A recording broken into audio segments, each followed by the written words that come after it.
जी हाँ दोस्तों, dear C N sir YouTube channel में आप सभी का हार्दिक स्वागत, अभिनंदन और वंदन है।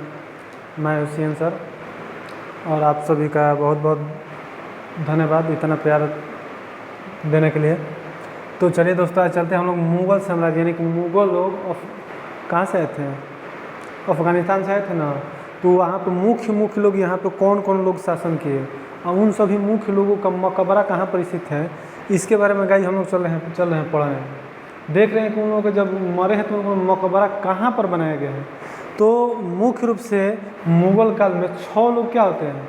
शासक होते हैं। मुख्य रूप से मुग़ल काल में मुग़ल कालीन यदि शासकों के सम्राटों के बादशाहों की बात की जाए तो उसमें 6 लोग होते हैं। 6 लोगों में पहले नंबर पर याद रखना है बाबर। पहले नंबर पर क्या याद रखना है? बाबर। इसका क्रम भी दोस्तों हम लोग से पूछ सकते हैं कि बताइए मुग़ल काल में अकबर के बाद मुग़ल बादशाह कौन बना था? तो याद रखना है जहांगीर। ये दोस्तों ये बात याद रखना है कि बाबर, हुमायूं, अकबर, बाबर, हुमायूं, अकबर, जहांगीर, शाहजहां, औरंगजेब। इस बात पे ध्यान देना है उनमें से एकदम।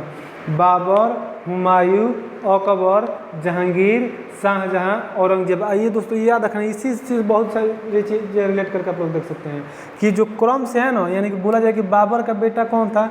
तो हुमायूं। हुमायूं का बेटा कौन था? तो अकबर। अकबर का बेटा कौन था?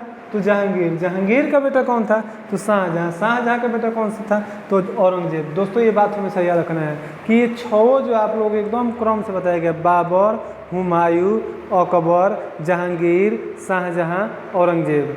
क्या?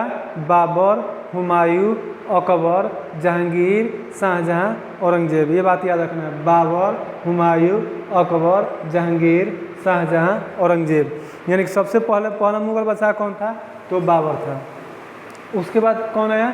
हुमायूं। हुमायूं के बाद कौन आया? अकबर। अकबर के बाद कौन आया? जहांगीर। जहांगीर के बाद शाहजहां। शाहजहां के बाद औरंगजेब। ऐसे ही याद रखना है। ठीक है दोस्तों, ये याद रखना है कि बाबर का बेटा कौन था? हुमायूं। हुमायूं का बेटा कौन था? अकबर। अकबर का बेटा कौन था? तो जहांगीर। जहांगीर का बेटा कौन था? तो शाहजहां। शाहजहां का बेटा कौन था? तो औरंगजेब। अब इन सभी लोगों का हम लोग देख रहे हैं कि इन सभी लोगों का मकबरा कहाँ पर स्थित है।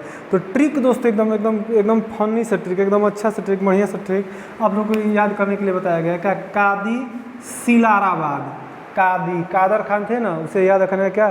कादी सिलाराबाद। ठीक है, तो ये याद रखना है कादी सिलाराबाद। तो का से याद रखना है कादी सिलाराबाद, याद रखना। तो का से याद रखना है दोस्तों काबुल। का से क्या याद रखना है? काबुल। और दी से याद रखना है दोस्तों दिल्ली। दी से क्या याद रखोगे? दिल्ली। यानी कि बोला जाएगा कि बाबर का मकबरा कहाँ पर स्थित है? तो याद रखना है काबुल में। कहाँ पर है? तो काबुल में। हुमायूं का मकबरा कहाँ पर स्थित है? तो याद रखना है दिल्ली में। हुमायूं का मकबरा कहाँ पर स्थित है? तो याद रखना है दोस्तों दिल्ली में। उसके बाद हम लोग आते हैं 3rd नंबर पे अकबर। अकबर का मकबरा कहाँ पर स्थित था? तो अकबर का मकबरा स्थित था दोस्तों, अकबर का मकबरा स्थित था सिकंदराबाद में। अकबर का मकबरा कहाँ स्थित था? तो सिकंदराबाद में।